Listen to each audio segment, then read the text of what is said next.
Bismillahirrahmanirrahim. Assalamualaikum warahmatullahi taala wabarakatuh.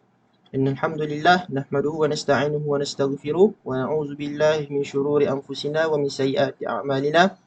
May yahdihillahu fala mudilla lahu wa may yudlil fala hadiya lahu. Qala rabbi shrah li sadri wa yassir li amri wahlul 'uqdatam min lisani yafqahu qawli. Allahumma shalli ala sayyidina Muhammad wa ala ali sayyidina Muhammad amma ba'du. Alhamdulillah tuan-tuan dan puan, untuk makluman sidang penonton yang dirahmati Allah sekalian, video ini merupakan video pembentangan bagi kursus politik Islam. Okay. Tajuk bagi pembentangan di dalam video ini adalah konsep dan definisi politik Islam. Baik, pertama-tamanya saya ingin mengenalkan diri saya. Nama saya Luqmanul Hakim min Zulkarnain, nombor matrik 2191070. Dan pembentangan ini disediakan untuk Profesor Madya Dr. Burhanuddin bin Jalal. Okey, tanpa membuang masa, marilah kita terus pergi kepada pembentangannya. Kita pergi dahulu kepada pengenalan ataupun pendahuluannya. Okey. Baik, seperti mana kita tahu, sistem politik ni adalah sebahagian daripada Islam. Yang di mana Islam ni bersifat menyeluruh, syumul ataupun komprehensif ataupun kuliah. Okey. Jadinya sistem politik ini yang berasaskan kepada syariah sangatlah berbeza dengan sistem politik sekular yang ada sekarang. Jadinya pendedahan terhadap sistem politik yang berasaskan kepada syariah ni sangatlah mustahak kepada masyarakat supaya mereka dapat memahami hakikat pemerintahan Islam. Okey, politik Islam juga turut dikenali sebagai siasah syariah. Okey, apakah maksud siasah syariah? Okay, siasah syariah adalah suatu ilmu yang berkaitan dengan pengurusan dan pentadbiran sesebuah negara yang berasaskan kepada syariah. Okey, ianya telah pun diamalkan oleh Rasulullah SAW sejak baginda memerintah Madinah, malahan turut diikuti oleh Khulafa Ar-Rasyidin dalam memerintah negara-negara Islam. Okey.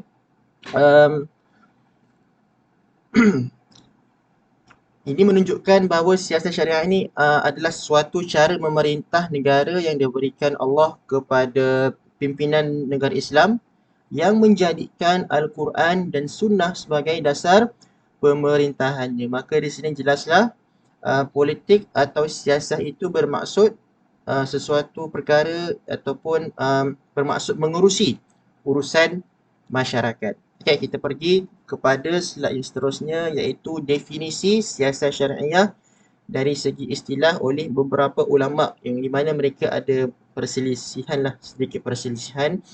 Pertama-tamanya kita pergi kepada definisi siasat syariah berdasarkan kepada Dr. Abdul Al Ahmad Atwah. Okey.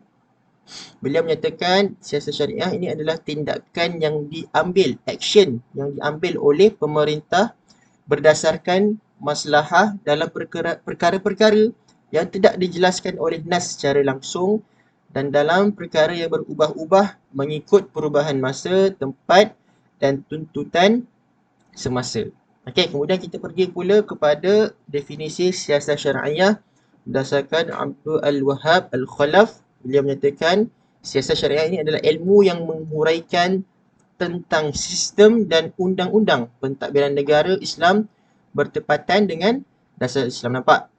Ilmu yang menghuraikan tentang sistem dan undang-undang pentadbiran negara Islam bertepatan dengan dasar Islam. Okey. Kemudian beliau menambah siasat syariah ini ialah untuk mengatur pentadbiran awam dalam pemerintahan bagi memenuhi kemaslahatan, ini kebaikan, dan menolak kemudaratan selama ia tidak melampau batasan syariat dan prinsip umum. Okay, kita lihat pula definisi siasat syariah yang dibawa oleh Muhammad Hashim Kamali. Okay, siasat syariah adalah doktrin yang luas dari perundangan Islam yang memberi kuasa kepada pemerintah untuk menentukan bagaimana syariat harus dijalankan. Nampak? Okey. Doktrin yang luas dari perundangan Islam yang memberi kuasa kepada pemerintah. Memberi kuasa kepada pemerintah kerana pemerintah itu berkuasa ke atas rakyat-rakyatnya. Okey, kemudian sesuai dengan itu, pemerintah boleh menggunakan budi bicaranya untuk membuat peraturan-peraturan dan dasar-dasar yang dirasakan memenuhi kepentingan pentadbiran yang baik. Okey, makanya sebagai kesimpulan, siasah syariah ini ialah suatu teori pengurusan politik dan pentadbiran sesebuah organisasi atau negara yang berdasarkan syariat yang diturunkan oleh Allah, iaitu Al-Quran dan As-Sunnah. Baik, itu adalah definisi siasah syariah. Kita pergi pula kepada, ini adalah konsep. Betul, konsep siasah syariah. Okay, di sini saya mengambil pendapat daripada tiga orang ulama yang besar, iaitu Ibn Khaldun, Imam Haramain dan juga Yusuf Al-Qaradawi. Kita pergi dulu konsep siasah syariah menurut Ibn Khaldun yang meninggal pada tahun 808 Hijriah. Okey, siasah syariah adalah satu mekanisme untuk menjalankan pentadbiran negara dan pelaksanaan hukum-hukum, merancang dan meminda peraturan dan undang-undang. Nampak? Menurut Ibn Khaldun, siasat syariah adalah satu mekanisme yang menjalankan pentadbiran negara dan pelaksanaan hukum-hukum, merancang dan meminda peraturan dan undang-undang. Okey, kita pergi pula konsep siasat syariah menurut Imam Haramain. Okey, beliau berpendapat imamah, iaitu pemimpin atau ketua, sebagai ketua atau pemimpin yang merangkumi tanggungjawab khusus dan juga umum dalam urusan agama dan dunia. Nampak Dia pendapat imamah sebagai ketua tu yang merangkumi tanggungjawab khusus dan juga umum dalam urusan agama dan dunia. Okey, kita pergi pula pendapat konsep siasat syariah menurut Yusuf Al-Qaradawi. Okay, Yusuf Al-Qaradawi, beliau mendefinisikan siasah syariah sebagai sistem politik yang menjadikan syariat sebagai teras, kembali dan bersandar kepadanya, mengaplikasikannya di muka bumi, melaksanakan ajaran-ajaran dan prinsipnya di tengah masyarakat, sekaligus sebagai matlamat dan sasaran sistem dan tata caranya. Pandangan Dr. Yusuf Al-Qaradawi ini merupakan reaksi dan pandangan pemikiran yang sangat berbeza daripada pemikiran sekular dan liberal yang banyak dilaksanakan di dunia Islam kebelakangan ini. Okay, beliau sama sekali menolak cara dan sistem negara yang didasarkan kepada sistem yang memisahkan syariat di dalamnya untuk menjalankan pentadbiran. Kerana apa? Firman Allah SWT, "Qul inna salati wa nusuki wa mahyaya wa mamati lillahi rabbil alamin." Adalah untuk Allah, Tuhan sekalian alam, Rabbil alamin. Baik, seterusnya kita pergi pula kepada tujuan siasah syariah.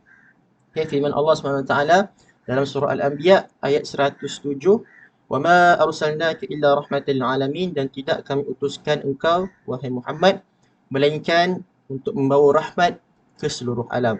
Okay, firman Allah juga dalam surah Al-Hajj ayat 41 yang bermaksud mereka yang kami berikan kekuasaan di muka bumi mendirikan salat, mengeluarkan zakat, menyuruh kepada ma'ruf dan mencegah daripada munkar, dan kepada Allah kembali segala urusan. Okay. Maksud di sini matlamat ataupun tujuan siasat syariah ni adalah untuk mempraktikkan maqasid syariah yang merangkumi topik-topik, contohnya seperti jalbul masalih, yakni mendapatkan kelebihan bagi orang, dan contohnya adalah darul mafasid, okay, menghilangkan bahaya dari mereka. Allah menurunkan syariah Islam ini adalah untuk memelihara, ada 5 perkara itulah yang terkandung di dalam ad-daruriyatul khams, iaitu menjaga agama, jiwa, akal, keturunan dan harta benda manusia. Okay, yang mana ini semua terkandung di dalam maqasid al-syariah. Okay, undang-undang Islam terutama yang berkaitan dengan penerapan, peraturan dan sistem kehidupan di semua bahagian kehidupan manusia ini tidak akan disebarkan dan dilaksanakan dalam kehidupan manusia tanpa pemerintahan Islam. Maksud di sini sebenarnya tujuan politik Islam adalah dalam masa yang sama adalah untuk kita berdakwah, okay, untuk kita menjadikan Islam sebagai kita punya cara hidup, sebagai lifestyle, dan ia juga turut boleh diaplikasikan kepada rakyat dan melibatkan non-Muslim. Maknanya di sini sebenarnya kalau kita mengamalkan politik Islam ni, ini akan membawa kepada keamanan dan tidak akan membawa kepada sebarang kerosakan ataupun kebinasaan Kerana kita tahu Islam ini adalah agama yang sangat mementingkan um, hamba-hambanya. Okey. Jadi kalaulah kita amalkan politik Islam, insya-Allah negara kita akan aman, damai dan sentosa. Okey, so kesimpulannya yang kita dapat pada hari ini, kita tahu Malaysia ini adalah sebuah negara Islam daripada segi konsep dan bahasa, akan tetapi amalan politik Islam itu sendiri sangat jauh dan tidak menyeluruh, tidak ideal. Okey. Kalau kita lihat pada segi perwakilan, kualiti pemimpin, kemampuan untuk mempertahankan Islam, untuk menjaga maruah umat Islam, memang terdapat banyak kecacatan di sana dan di sini. Jadi umat Islam harus berusaha mengatasi halangan politik untuk mewujudkan keadaan politik baru yang membolehkan mereka menyempurnakan politik syariah. Okey, usaha berterusan harus dilakukan untuk mendidik dan mengembangkan umat Islam agar mereka dapat memahami dan memenuhi tuntutan sebuah negara yang diasaskan pada politik syariah. Okey, di samping itu, parti pembangkang juga turut boleh memainkan peranan. Antaranya adalah bertindak sebagai amal makruf nahi munkar, merenungkan pemimpin, melakukan hisbah, bertindak sebagai penggerak, menyeimbangkan kuasa dan sebagainya. Okey, semua usaha politik mesti membawa kepada pemeliharaan dan peningkatan kedudukan ummah sehingga konflik politik tidak mengakibatkan hilangnya kekuasaan umat Islam. Okey. Maka itu saja untuk pembincangan saya di video kali ini. Sekian, terima kasih. Jadi yang baik datang daripada Allah, yang buruk datang daripada kelemahan diri saya sendiri. Aku qauli hadza wa astaghfirullahal azim li wa lakum. Assalamualaikum warahmatullahi taala wabarakatuh.